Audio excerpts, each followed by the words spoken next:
The Apollo University, University of Leicester, 35 lakhs fees for 3-year BTech CSE UK.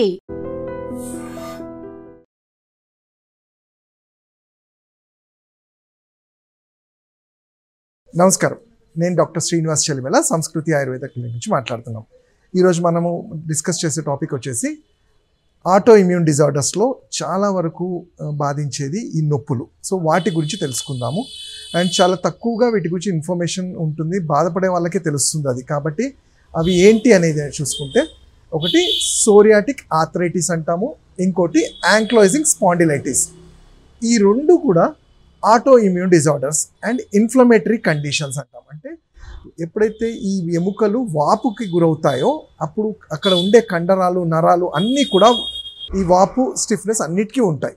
So వీటి వల్ల మన life style changes చాలా జరుగుతుంటాయి. అంటే చేయాల్సిన పని కూడా చేయలేకపోవటము, నొప్పులు, కాలు తీసి నడవటానికి, కొంచెం దూరం వెళ్ళటానికి కూడా ఇబ్బందులతో, ఎప్పుడు ఫీవరిష్గా, జ్వరంగా ఉంటాయి. అసలు ఏంటి ఈ యాంక్లోజింగ్ స్పాండిలైటిస్, అలానే సోరియాటిక్ ఆర్థరైటిస్ అంటే? నేను ఇంతకుముందు చెప్పినట్టు రెండు ఆటో ఇమ్యూన్ డిజార్డర్స్ అంటాము. దీని లక్షణాలు ఎలా చూస్తాము?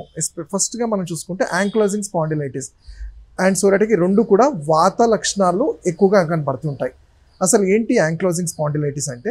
వెన్నుపూసలో ఉండే ఈ స్పైన్ ఏదైతే ఉంటుందో అది బ్యాంబూ స్టిక్ లాగా అయిపోతుంది. అంటే మన వెదురు బొంగులాగా అంటాం కదా, అలా మన ముందు కర్వేచర్గా ఉండేది కంప్లీట్గా స్టిఫ్గా అయిపోయి ఒక బ్యాంబూ స్టిక్ లాగా తయారవుతుంది.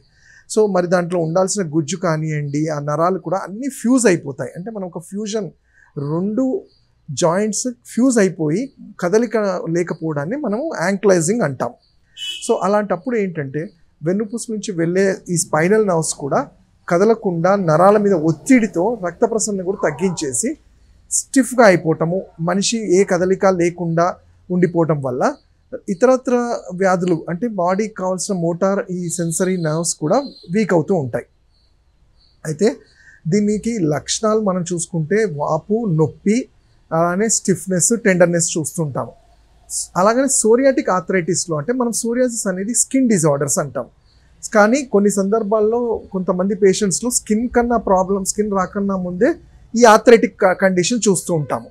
అయితే వీటిని గుర్తించడం ఎలా అంటే, ఇది కారణం కూడా చూసుకుంటే HLA-B27 అంటాం, హ్యూమన్ ల్యూటినైజింగ్ యాంటీజెన్. ఇది బాడీలో పాజిటివ్గా ఉన్న వాళ్ళలో బ్లడ్లో పాజిటివ్ అయ్యి సొంత కణాలని, సొంత జాయింట్స్ని, సొంత నర్వ్స్ని డ్యామేజ్ చేస్తుంది. కాబట్టి ఈ ఇన్ఫ్లమేషన్ అనేది చూస్తూ ఉంటాము.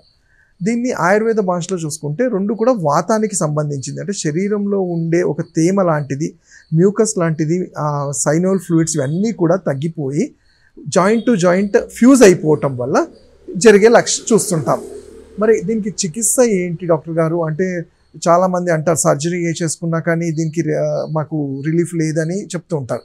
సో దానికి ముందుగా ఏంటంటే గుర్తించడం అనేది చాలా ఇంపార్టెంట్. యాంక్లోజింగ్ స్పాండిలైటిస్ కానివ్వండి, అలానే సోరియాటిక్ ఆర్థరైటిస్లో కూడా మనం యాంక్లోజింగ్ స్పాండిలైటిస్ చూసుకున్నప్పుడు ఏంటంటే, ఇది ఒకలాంటి వాతంలో అనుకున్నప్పుడు మనం తీసుకునే ఫుడ్స్ కూడా వీటి మీద చాలా డిపెండ్, అలానే వెదర్ కూడా డిపెండ్ అయి ఉంటుంది.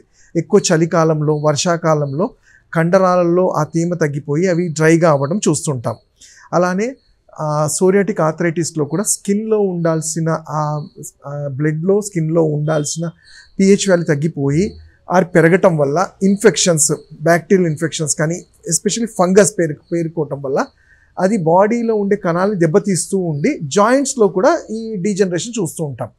దానికి చికిత్సగా చూసుకుంటే ఆయుర్వేదంలో ఫస్ట్ మన బాడీని, అసలు ఆయుర్వేదంలో ఆ వాతంగా అన్నప్పుడు ఇది డ్రైనెస్ అంటాము. ఆ డ్రైనెస్ తగ్గించడానికి మన శరీరానికి ఆవు నెయ్యి అనేది చాలా సిస్టమ్.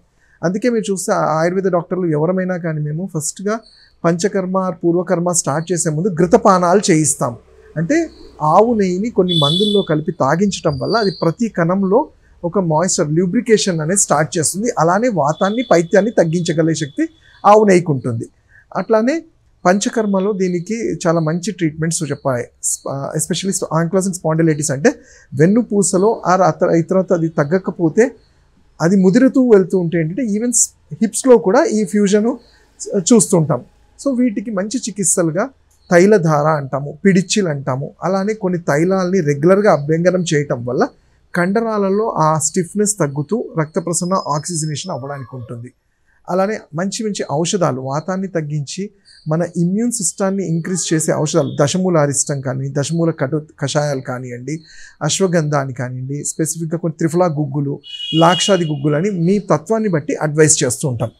అంటే ముందుగా చూసుకుంటే వీళ్ళు చాలా మటుకు ఒక ఎముక అరగడానికి 2 నుంచి 3 సంవత్సరాలు పడుతుంది. అప్పటి వరకు మనం ఏంటంటే ఏదో ఒక ఉపచారాలు, రెస్ట్ తీసుకుంటాము, ఎక్సర్సైజ్ చేస్తున్నాం అంటారు. కానీ యాంక్లోజింగ్ స్పాండిలైటిస్ ఆ స్టేజ్ వరకు వచ్చిన కేసెస్ మాకు ఎక్కువగా వస్తుంటాయి. సో అప్పుడు కూడా మనం వాళ్ళని ఉట్టి డైట్ మీద కాకుండా ఈ ఔషధాలు, ట్రీట్మెంట్స్ అనేది సజెస్ట్ చేస్తూ రెగ్యులర్గా 6 మంత్స్కి ఒకసారి, 1 ఇయర్కి ఇనిషియల్ స్టేజ్లో వాటిని రిపీట్ చేయటం వల్ల నేను చెప్పిన ఈ పంచకర్మలో పూర్వకర్మ థెరపీస్ కానివ్వండి, పంచకర్మలో బస్తీ క్రియ అని కానీ ఇలాంటివి చేస్తూ ఉంటే ఈ వ్యాధి ఫర్దర్గా డిటియోరేట్ అవ్వకుండా ఉంటుంది. అసలు దీన్ని గుర్తించినప్పుడే చాలా ఎర్లీ స్టేజ్లో మనము గుర్తించడం ఎలా అంటే ఫ్యామిలీ హిస్టరీ ఉన్నప్పుడు కొంచెం మనకి ఐడియా ఉంటుంది. అలానే మనం చేసే రెగ్యులర్ యాక్టివిటీస్నే చేయలేకపోవటము, కాస్త దూరం నడవడానికి కూడా ఇబ్బంది పడటము, ఇవన్నీ కూడా దీని లక్షణాలుగా చూస్తాము. మనకి ఇంకా తెలియాలంటే నేను ఇంతకుముందు మాకు మీ నాడిని చూసిన తర్వాత వీళ్ళకి ఇది ఉన్నప్పుడు బ్లడ్ టెస్ట్ లాంటిది HLA-B27 కానివ్వండి, సి రియాక్టివ్ ప్రోటీన్స్ కానివ్వండి, రుమటిక్ టెస్ట్లు కానీ ఇవి చేసిన తర్వాత మనం గుర్తించడానికి ఈజీగా అవుతుంది. ఈవెన్ సోరియాటిక్ ఆర్థరైటిస్లో కూడా సోరియాసిస్ మనం చూస్తూ ఉంటాము. పొట్టులాగా వచ్చి స్కిన్ అంతా దెబ్బ తీసుకొని అది ఫంగస్ చెరి వైట్ కలర్ సిల్వర్ స్కేల్స్ లాగా బయట రాలుతూ ఉంటాయి.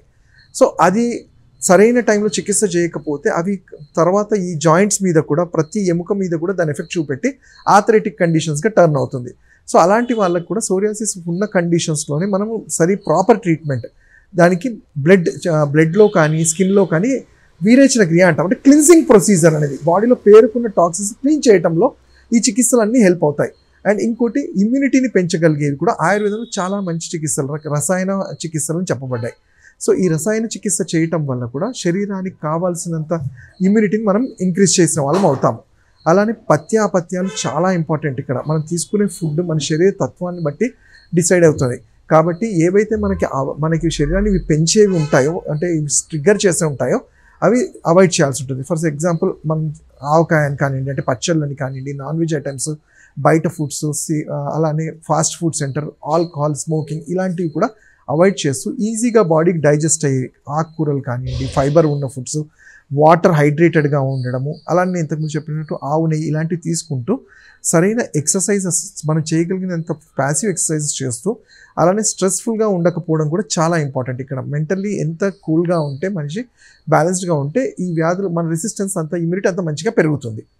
ఇంకా వీటి గురించి మీరు తెలుసుకోవాలి అంటే ప్రత్యేకంగా మీరు కన్సల్ట్ చేయగలిగితే మీ నాడి ప్రకారం చూసి ఇది ఎంత క్రానిక్ అయినా కానీ వీటికి మనం సరైన పద్ధతిలో ఔషధాలు, లేదంటే చికిత్సలు, లేదంటే పథ్యాల వల్ల వాటిని కంట్రోల్లో పెట్టగలుగుతాం. నా నంబర్ వచ్చి 7658909501. Thank you.